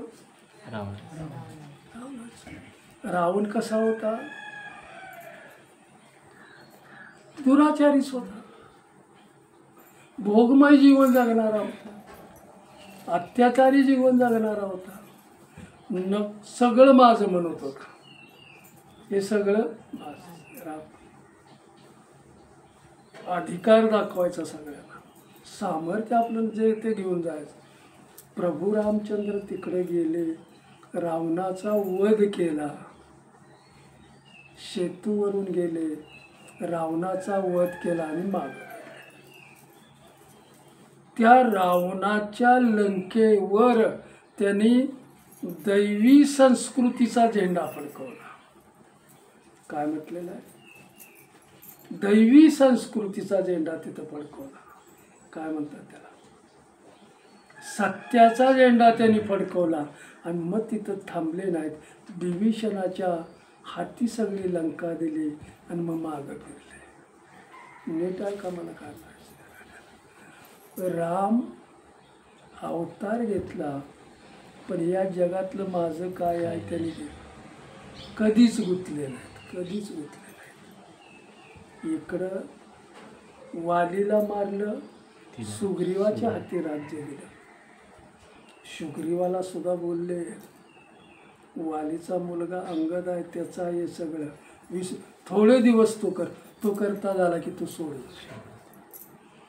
रामकृष्ण लंका सोडली, तिथं ध्वज फडकवला, न्यायाचा धर्माचा ध्वज फडकवला आणि म्हटलं आता चला. लक्ष्मण आणि दोघाचा संवाद चाललेला आहे. लक्ष्मण म्हणतात सगळं राज्य विभीषणाला दिलं ते बरोबर आहे, द्रव्य तरी आपल्या अधिकारात ठेवायचं, संपत्ती तरी आपल्या अधिकारात ठेवायची. त्यावेळेला प्रभू म्हणतायत, ज्याला मी ही सगळी सत्ता दिलेली आहे त्याच्यावर अंकुश कशासाठी मी ठेवायचा? त्याचा त्याग करता मला आलं पाहिजे. मी संपत्ती कशासाठी मिळवतोय? कशासाठी मिळवतोय? अहोरात्र जागा राहतोय. संपत्ती कशासाठी मिळवतोय? सुखी होण्यासाठी. मग आता मी सुखीच आहे, त्या राज्यावर मला अंकुश ठेवायचा नाही, त्या संपत्तीत मग सर्वसामान्य माझ्यामध्ये काय कर? त्याग करता मला आला पाहिजे. त्याग करून पुढं आले आणि मग तो गंध माधवन नावाचा जो पर्वत होता, त्या पर्वतावर सगळे लोक जमलेले आहेत, ऋषीमुनी सुद्धा सगळे आहेत भेटीसाठी, की याने तिथं दैवी संस्कृतीचा झेंडा फडकवला, अत्याचारातून लोकांना वाचवलं, लोकांना भोगवादी जीवन त्यांनी संपवून टाकलं आणि आदर्श देण्याचं काम केलं. सगळे लोक तिथं आले, प्रभू रामचंद्रांच्या चरणावर मस्तक ठेवले आणि कृतकृत्य होऊ लागले. कुठं मस्तक ठेवलं त्यांनी? पवित्र चरणावर त्यांनी मस्तक ठेवलं, कृतकृत्य झाले. आता आणि ज्या वेळेला ही जी ऋषी मुनी त्यांच्या भेटीसाठी आले, त्यांचं स्वागत स्वतः राम उठून त्यांच्याकडे गेले. पहिल्यांदा त्यांनी त्यांचं स्वागत केलं रामाला. ऋषी मुनींचं, संत महात्म्यांचं पहिल्यांदा स्वागत केलं आणि मग संतांनी नम्रपणे सांगितलं की तुमचं स्वागत करण्यासाठी आम्ही इथं आलेलो, तुमचं स्वागत आम्हाला इथं करायचं आहे. तुम्ही जे कृत्य केलेलं आहे ते अगदी अवर्णनीय आहे. त्यावेळेला प्रभू रामचंद्र म्हणतात, मला याचं श्रेय देऊ नका. केवढं मोठं घेण्यासारखं आहे. अवतार घेऊन आपल्याला सांगितलेलं आहे रामकृष्ण हरी रामकृष्ण. म्हणून माऊली जीवनातलं मर्म आपल्याला समजावून सांगतात, इथं माझं काही नाही हे तुम्हाला कळलं की भगवंत माझा आहे, इकडं तुमची दृष्टी लागली. आणि भगवंत माझा हे जर कळत नसेल तर जे भगवंताचे झालेले आहेत त्यांच्या सानिध्यात जायला शिका. तुम्ही निश्चित तिकडे गेल्याशिवाय मर्म सांगितलं. त्या डोंगर माथ्यावर सगळे लोक जमलेले आहेत आणि मग राम स्वतः उदास आहेत. ऋषीमुनींनी स्वागत केलं, त्यांचे काय म्हणतात पाद्यपूजन वगैरे सगळे झालं आणि उदास. एका महात्म्यानं ऋषीमुनीनं पाहिलं की सगळ्या प्रश्नांचे प्रभू रामचंद्र सगळ्यांना उत्तरं योग्य प्रकारे देत आहेत. प्रत्येक प्रश्नातून उत्तरातून त्याचा आनंद आम्हाला मिळतोय. पण एका ऋषीला जाणवलं की त्यांच्या चेहऱ्यावर उदासीपण आहे. हे उदासीपण त्यांना का, आम्ही कसं विचारायचं. त्यावेळेला दुसरे ऋषीमुनी म्हणतात त्यांना तिकडं जायची घाई असेल, अयोध्येत जायचं आहे आणि त्या राज्याचा मला स्वीकार करायचा आहे म्हणून त्यांचं उदासीपण असेल. मग तसं आपण डायरेक्ट विचारू शकत नाही. कुणी विचारायचं. ज्याच्या मनामध्ये शंका निर्माण झाली त्यांनी दुसऱ्याला बोलून दाखवलं. पण रामाला कसं आपण बोलणार. प्रभू रामचंद्र मग त्यांनी वेगळ्या मार्गाने ठरवलं की तुम्हाला अयोध्येत जायची काय घाई आहे का, त्याच्यासाठी तुमचं मन उदास आहे का, राज्य तुम्हाला घ्यायचं असं नाही म्हटलंय. त्यावेळेला प्रभू रामचंद्राने उत्तर दिलं, तुमचं प्रेम बघून तिकडं जाण्याचा माझ्या मनाचा वेग होता तो थांबलाय. प्रेमानं तुम्ही इतक्या जवळ आलात आणि मग त्या प्रेमानं मला इथं त्या वेग कमी केला आणि इथं थांबणं मला भाग पडलं. मला तिकडे गेलंच पाहिजे असं. मग तिकडं भरत तुमची वाट बघतोय का, त्याला अनुसरून प्रश्न. भरत म्हटले मी माझी जेवढी वाट बघत नाही तेवढी भरत माझी वाट बघतो. कळते ना. मी माझी वाट बघत नाही तेवढी भरत माझी वाट बघतोय. जाणं मला गरजेचं आहे पण तुमच्या प्रेमामुळं मी इथं मुक्काम करतो. रामकृष्ण आहे. मग शेवटी सगळ्या प्रश्न आता हे विचार, मन तुमचा चेहरा उदास का आहे. त्यावेळेला प्रभू रामचंद्र सांगतात, एकाने विचारलं ज्याच्या मनात शंका आली, पण शंका मनात आली की ती मोकळी करता आली पाहिजे. मोकळी नाही केली तर त्याचं मन चलबिचल झाल्याशिवाय मोकळी रामाच्या समोर करायची. आणि मग त्याने शंका की तुमचं एवढं सगळं व्यवस्थित आहे मग चेहऱ्यावर उदासी का. त्यावेळेला प्रभू रामचंद्र सांगतायत की मी ज्या वेळेला युद्ध केलं काहीही माझ्याकडे नव्हतं साधन. रावण सगळं काय म्हणतात अधिकारी होता, सगळं त्याच्याकडे होतं. त्याचे सैनिक होते, राज्य होते, लंका होती, सगळं होतं. माझ्याकडं कोण होतं, वानरसेना. हे साधन माझ्याकडं कसंही असू द्या, मर्ममाऊली सांगतायत समजावून, माझ्याकडं साधन कसंही असू द्या पण ज्याला मिळवायचं आहे त्याची निष्ठा माझ्याकडे असली पाहिजे. साधन जरी कमकुवत असलं आणि निष्ठा जर तुमची जोर करत असेल तर ते तुम्ही जिंकल्याशिवाय. माझ्याकडं वानरसेना असून सुद्धा मी रावणाचा वध केला. आत्तापर्यंत कुणाला जमलं का, कळतंय का. मी समजावून विषय फार आजचा चांगला आहे. या जगात माझं काहीही नाही तर वैराग्य आहे. वैराग्यच अंगी नसेल तर परमपिता भगवंतच सापडेल नाही. वैराग्य धारण करून आपल्याला जायचं आहे. रामकृष्ण. मग तुमच्या चेहऱ्यावर उदासी, तर तो रावण जो होता तो केवढा मोठा शिवभक्त होता. त्याच्याबरोबर जे सैनिक होते त्यांची शिरं मी बाणानं उडवली. त्याच्या कुटुंबातला जो गेलेला आहे त्यांचे विचार माझ्याबद्दल काय असतील, किती विवळत असतील ते लोक. लाखो लोकांचे मी प्राण घेतलेले आहेत आणि म्हणून खऱ्या अर्थाने मी उदास आहे.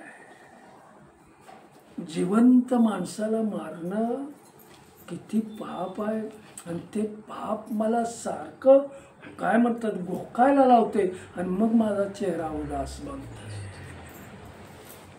तर त्यावेळेला ऋषीमुनी म्हणतात तुम्ही निर्गुण आहात, निराकार आहात, तुम्हाला पाप लागलच कसं. जरा उंच विषय आहे आता. लागलच प्रश्न. अवतार घेऊन तुम्ही आलेला आहे. तर म्हटलं आता बरोबर आहे, मला पाप का, मी मनुष्य म्हणून इथं आलेलो आहे. दशरथाच्या पोटी मी जन्म घेतलेला आहे, कौशल्याच्या पोटी मी, मग माणसाचं जे कर्तव्य आहे ते मी केलंच पाहिजे. ते नाही केलं. रावणाकडे बघितलं तो शिवशंकराचा केवढा मोठा भक्त होता रामकृष्ण. म्हणून भगवंतानं जे मला गीता म्हणून काय म्हणतात त्याला संविधान दिलेलं आहे, त्या संविधानाचं मला आचरण करता आलं. ते मी आचरण करत असताना जे पाप घडलंय ते म्हणले मला बाधक आहे. आणि मग ऋषीमुनी त्यांच्याशी बोलतायत, या दुःखाची निवृत्ती कशामुळे होईल, काय केलं पाहिजे आपण. दुःख घेऊन तुम्हाला आम्ही अयोध्यात नाही पाठवणार, ह्याच्यात उपाय काढूया. मग त्यांनी मानसिकदृष्ट्या विचार करायला सुरुवात केली राम, की यांना या दुःखातून दुःख घेऊन त्यांना पाठवायचं, आपण दुःख आता कमी केलं पाहिजे. मग त्यांनी आधार घेतला की या जगाचा संहार करणारा शिवशंकर आहे, सामर्थ्यशाली आहे, त्याचीच जर लिंगाची आपण इथं पूजा केली तर तुम्ही या पापातून मुक्त व्हाल. ऋषीमुनींना विचारतून शास्त्रीय सिद्धांत काय म्हणतात साधन काढले. त्यावेळेला प्रभू रामचंद्राला ऋषीमुनी म्हणतायत, तुम्ही कोणत्याही दगडाला हात लावा त्याचं लिंग बनेल. प्रभू म्हणतात मला तसं करायचं नाही. डोळ्यात राम जाग झालं पाहिजे. रामकृष्ण हरे रामकृष्ण हरे राम. पुढे जावे.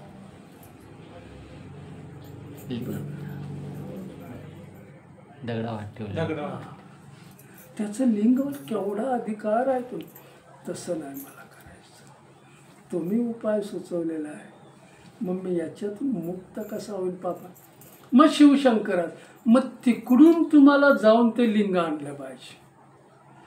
शिवशंकर कुठं आहेत, कैलासावर आहेत.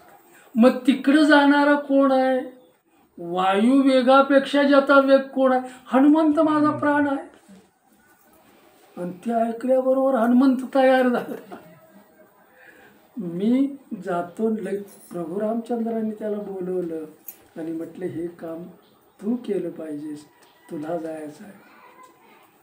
आनंद झाला. युद्ध संपल्यापासून मला काही कामच नव्हतं. कोण म्हणतंय, रामकृष्ण.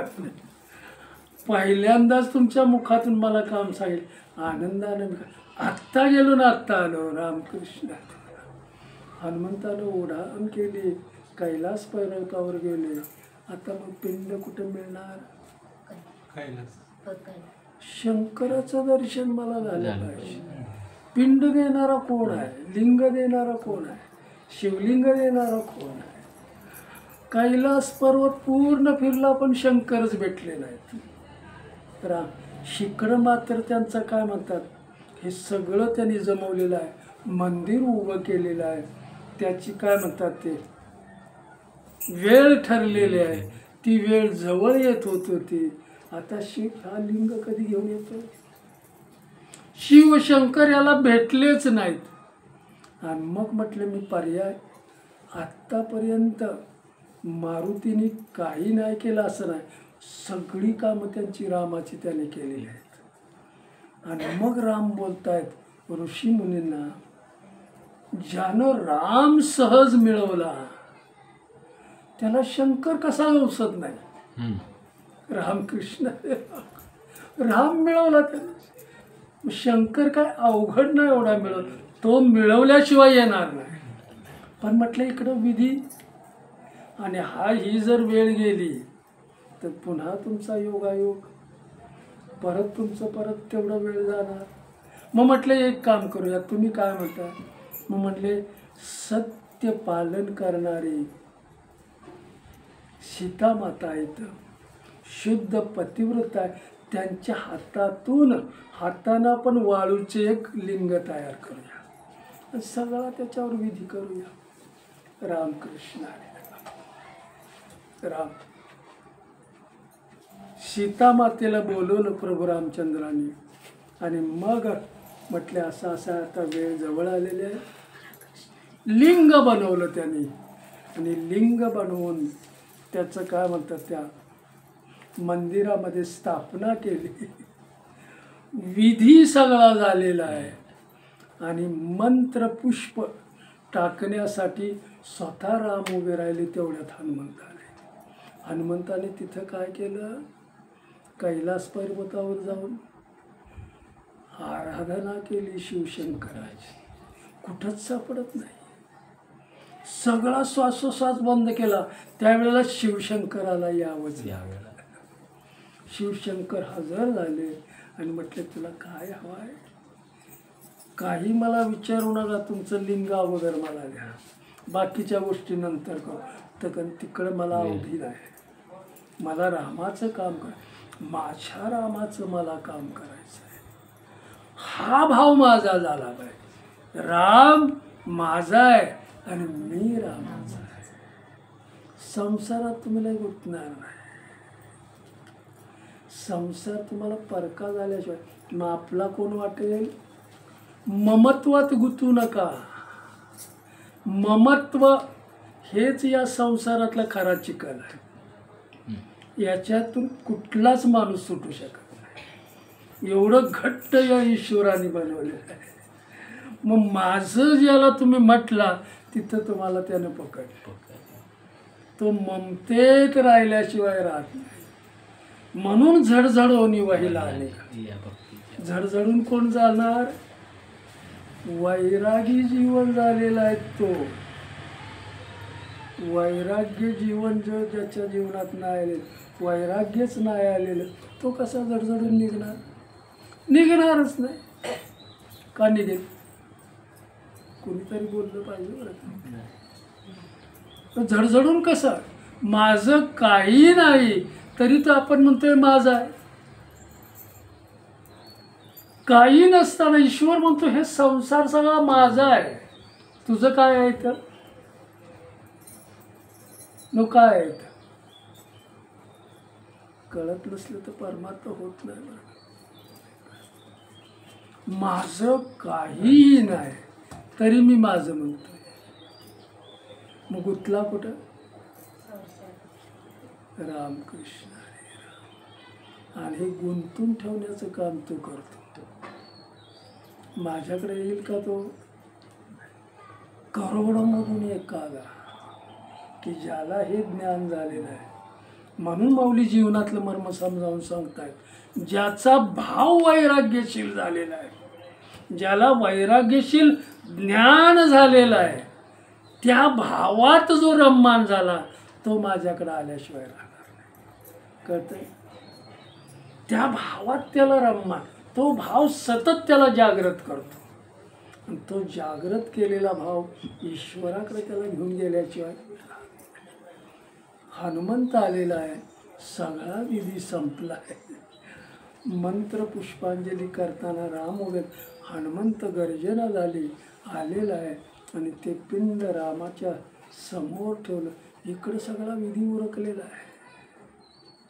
मग आता प्रभू रामचंद्राने हनुमंताकडे पाहिलं. शिवलिंग तुला स्वतः शिवशंकराने दिलेलं आहे, त्याच्यासाठी हे मंदिर आपण बांधलेलं आहे. इथं एक सीतामातेच्या हस्ते त्याची ही तुझ्या हस्ते कर. आता आनंद झाला मारुतीला. स्वतः माझ्या स्वामींनी मला सांगितलंय. आणि मग तो ती पिंड उचलून मंदिरात ठेवायला गेला. त्यावेळेला ती पिंड उचलणच झाली. त्याला आणली कुठून? कैलास पर्वतावर. आता का उचलणं झाली? पिंड त्याला तिथून हल्लीच नाही. हात सगळे रक्तबंबाळ झाले, सगळी शक्ती निघून गेली आणि मग रामाची दृष्टी वळली. हाय तिथं आता समाधान मान. आता ह्या पिंडीला, या शिवलिंगाला पण हलवायचं नाही. इथं दुसरं मंदिर बांधूया आपण. आता हलवण्याचं काम करू, तुझ्याच हस्ते स्थापना करूया. सगळा विधी ऋषी मुनी आले, इथला सगळा विधी पुन्हा इथं केला. आणि म्हणून त्या पठारावर जे गंधमादन पठारावर हे जी शिवलिंगाची स्थापना, 2 शिवलिंग झाली. एक सीता मातेचे असतं आणि दुसरं हनुमंताचे असते. मग सीता मातेच्या हस्ते जी स्थापना झाली लिंगाची, शिवलिंग, त्याला रामेश्वर म्हटलेलं आहे. आणि इथं हनुमंताच्या हस्ते जे शिवलिंग स्थापना झालेलं आहे ते हनुमंताश्वर म्हणून तिथं, म्हणून इथं श्रद्धा भक्ती न ते प्राप्त केलेलं आहे, याच्यात कर्म ओतलेलं आहे. म्हणून हनुमंतांनी जी स्थापना केली त्याला पहिला नमस्कार करायचा आणि मग रामेश्वराला करायचा. रामकृष्ण हरी राम. विषय समजावून सांगतो. हरी हरी हरी मंत्र हा शिवाचा, म्हणती जेवाच्या तया मोक्ष. कुणाला मोक्ष मिळेल? शिवशंकरांनी ज्या हरिनामाचा मंत्राचा जो जप केला, हरिनाम मंत्राचा जो त्याने अखंड जप केला, तोच जप जर मी केला तर मला निश्चितपणे मोक्ष मिळाल्याशिवाय. मोक्ष म्हणजे तरी काय? मोक्ष म्हणजे काय? पूर्ण दुःखाची निवृत्ती. दुःखच नाही तुमच्या जीवनामध्ये, पूर्ण दुःखाची निवृत्ती आणि अत्यंत किंवा निरंतर आनंदाची प्राप्ती, याला मोक्ष म्हटलेला आहे. हरी हरी हरी मंत्र हा शिवाचा, म्हणती जेवाच्या तया मोक्ष. इथं माऊली पुन्हा आपल्याला सांगतो, मी आला म्हणून विषय पुढे घेऊ, की जसं अंगात जोपर्यंत ताप आहे तोपर्यंत आपल्या अंगातला रोग बरा होत नाही. माऊली समजावून सांगताय, ताप तुम्ही घालवला की रोग जातो, पण जोपर्यंत ताप अंगात आहे तोपर्यंत रोग जाणार नाही. म्हणून मी ज्याला आज मिठी मारून आहे त्याच्यात आनंद नाही. मी रामनामाला घट्ट मिठी मारल्याशिवाय, रामनामाचं किंवा त्या राम भगवंताचं स्मरण केल्याशिवाय, भगवंताचं ध्यान केल्याशिवाय, नाम घेतल्याशिवाय मला आनंदाची प्राप्ती होऊ शकणार नाही. काय मला सांगायचं? तिकडं मला जायचं आहे. रामकृष्ण. मला आनंद कुठं मिळेल? भगवंताच्या नामात आनंद आहे, इतर दुसरीकडं आनंद नाही आहे. म्हणून माझं कर्तव्य काय आहे? भगवंतानं मला इथं कशासाठी पाठवलंय? त्याच्या या सुंदर जगात मला का जन्म त्यानं दिलेला आहे? तोही हे सर्वश्रेष्ठ साधन घेऊन मला पाठवले. मग मी काय केलं पाहिजे? सर्वश्रेष्ठ. आणि ह्याला मर्यादा आहे. मर्यादा ओळखून आपण कर्म केलं पाहिजे. मर्यादा जर ज्यानं ओळखली, म्हणून राम हे मर्यादा पुरुषोत्तम होते. मर्यादा ओळखून त्यांनी सगळं काम केलं. मला हे केलंच पाहिजे, मला इथं गेलंच पाहिजे. रामकृष्ण. निष्ठावंत भाव आपला जर तसा झाला तर तो देव झाल्याशिवाय राहणार नाही. रामकृष्ण. पुन्हा समजावून सांगतो. हरी हरी हरी मंत्र हा शिवाचा, म्हणती जेवाच्या तया मोक्ष.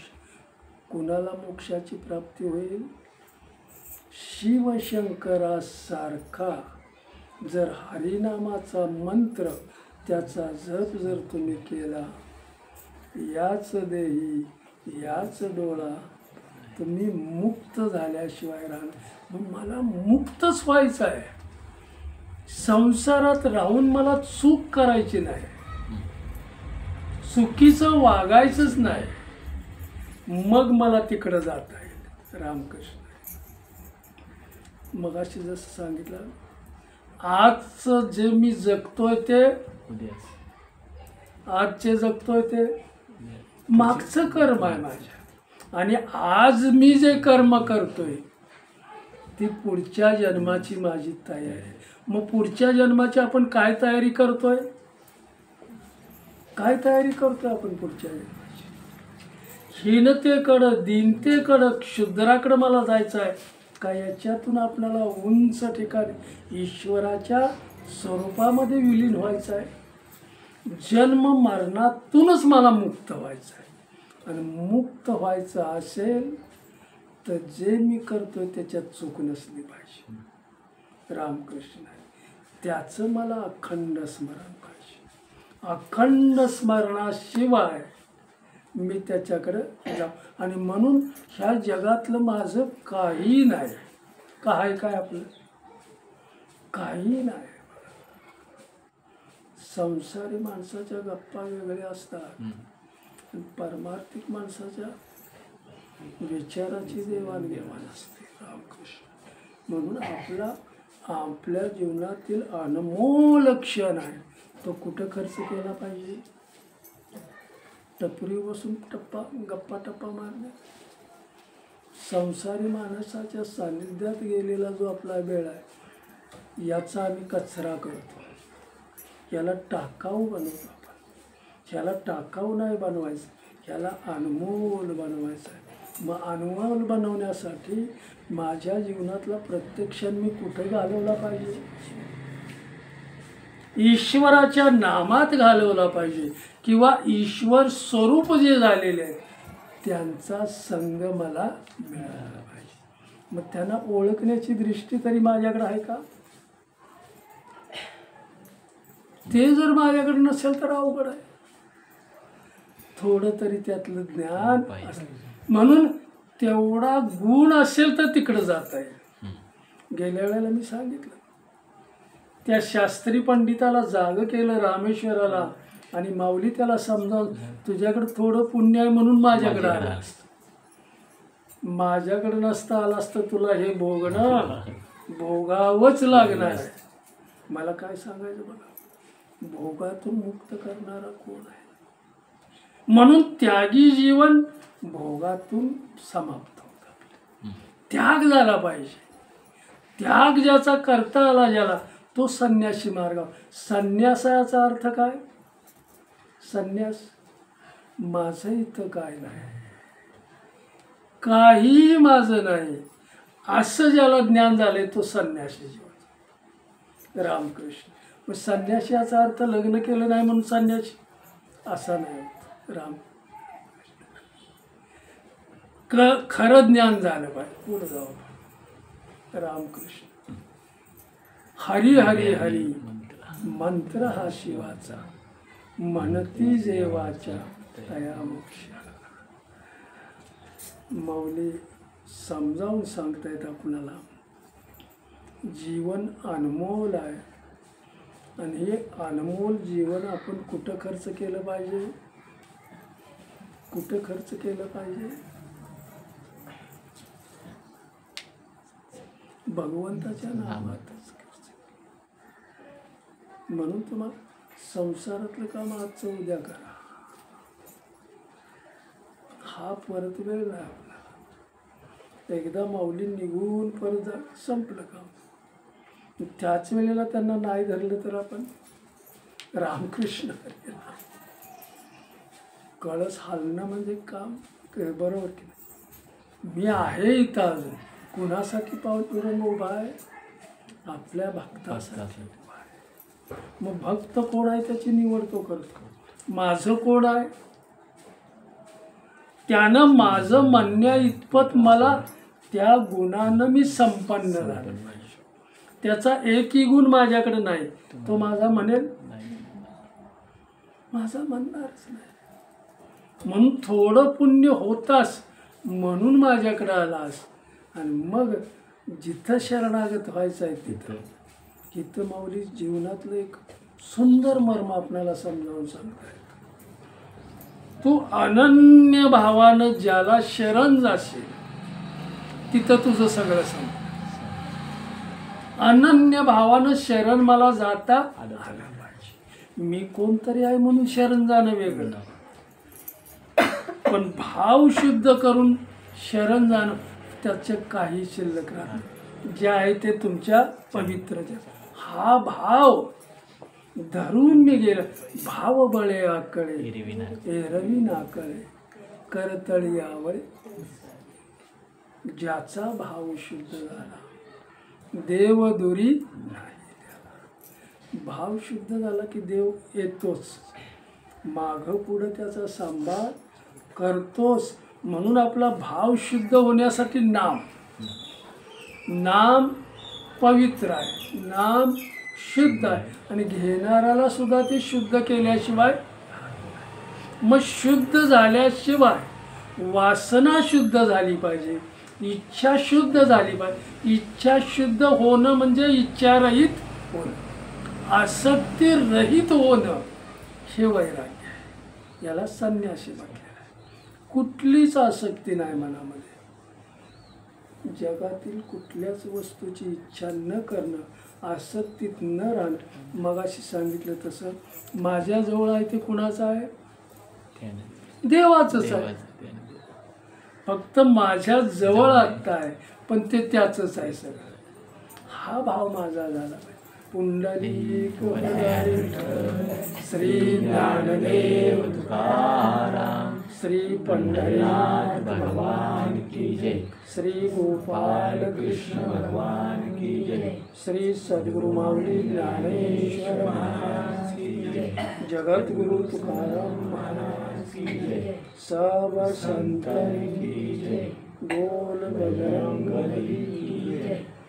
ठाल ठाल ठाल ठाल ठाल ठाल ठाल